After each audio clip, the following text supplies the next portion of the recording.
If you've booked an Airbnb or other rental home, you know that those extra fees can add up. You got cleaning fees, you got service fees, pet fees. But one fee, or at least one cost, that's missing in Erie County is actually paying the so-called bed tax. It's a tax that you have to pay when you have a hotel room, but the law here currently doesn't include those short-term rental properties. That's because the law was established way back in 1974, before these websites really existed, really before widespread use of the internet. It hasn't been seriously amended since 2007. Other counties in the state have already made changes to scoop up those extra tax dollars to maybe apply this out more evenly. The Erie County Comptroller has said that the way it is right now just isn't fair to taxpayers, that missing money could be helping maybe make your property taxes go down.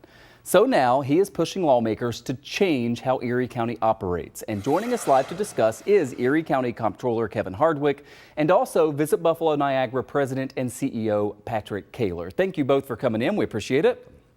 So, Mr. Comptroller, I'm going to ask you first, how much money are we talking about here in terms of the bed tax overall, and then make the case here on why it should apply to these short-term vacation rentals and not just, you know, when you stay at a hotel room? Sure. Well, currently, Michael, we get about $11 million a year, a little over that in bed tax, and that's from your major hotels.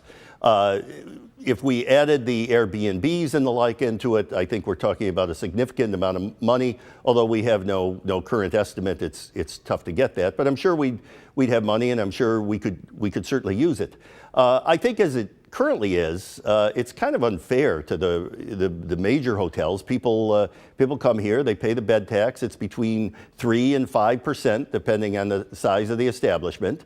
And you know, I think it just makes sense to add this tax to the Airbnbs and the other hosting platforms.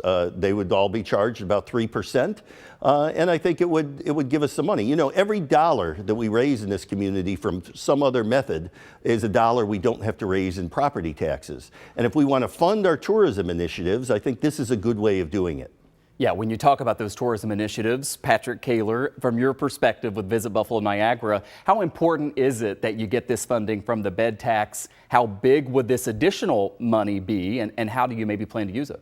This is very significant, and as the Comptroller said, it's really putting those Airbnb sites on an equal playing field with the hotels. So right now we do not promote Airbnb stays in Erie County because they're not contributing to the overall funding mechanism that the hotels do. But we also can't control how visitors come and stay in our destination, just like rideshare and taxis. So it's just part of that whole sharing economy of the tourism industry. So we are very much in favor of this. This is something that's been happening at the state level as well. But to get this done in Erie County would be very significant, and it would add to the overall dollars that we have to market. Right now, we are only able to market in a 300-mile radius, and we have great airlift into our destination. And wouldn't it be wonderful if we were able to put that Buffalo message to further out into the United States and actually around the world? Comptroller Hardwick, it's my understanding that prior to you taking office, a lot of the hotels in Erie County were actually collecting the bed tax from customers. It's kind of always just mixed into what you're paying, right? But then they weren't actually turning it over to the county. How did that happen? Why wasn't it being enforced? And is that still happening now? Well, the previous comptroller had a policy, which I learned about in the first couple weeks in office, of telling the hotels, you know, because of COVID, because of everything, you guys are struggling. We're not going to penalize you for not collecting or for not giving us the bed tax. Of course, they collected it. I mean, this is a tax that the consumer of the hotel pays, the visitor, the tourist. They hand it to the hotel. It's, you know, if you've ever been to a hotel, you know there's a line on your bill from wherever you are for bed tax, and they just weren't turning it over. So this was appeared to be a windfall for the hotels. And in short order, I said, well, that's going to end. And we sent a letter to all the hotels saying that policy will no longer be in effect. We're going back to what the law says. You pay your bed tax, you turn it over to us. And if you don't, then there will be penalties. And before I move on, just real quickly, have you had any problem in enforcing that now and getting that money that was owed? You know, there are scofflaws, and there have always been scofflaws, and we're pursuing them. We've added a person to the Comptroller's office whose job is basically to track these people down. She's a revenue collection specialist, and a lot of her job is collecting pursuing people who haven't turned over the hotel tax that they've collected.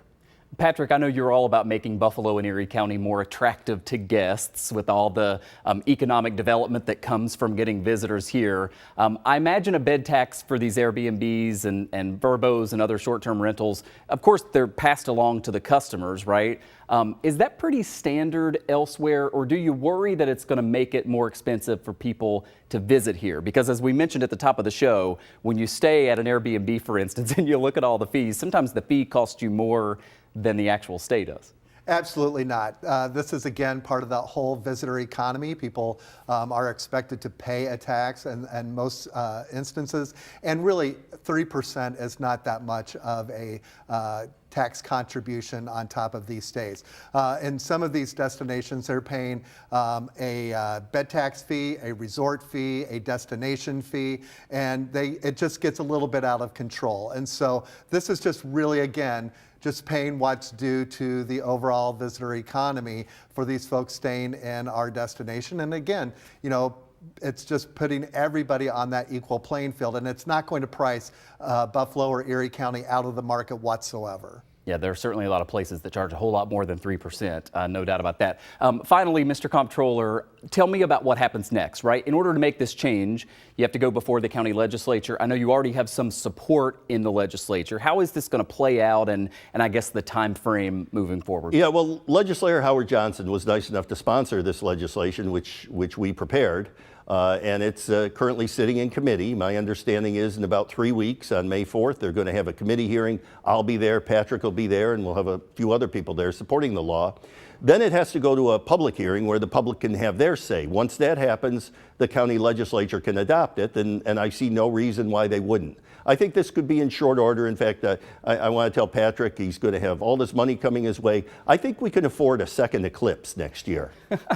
Yeah, how quickly can you spend that money, Patrick? Oh, I can spend it very quickly. You've already got it figured out.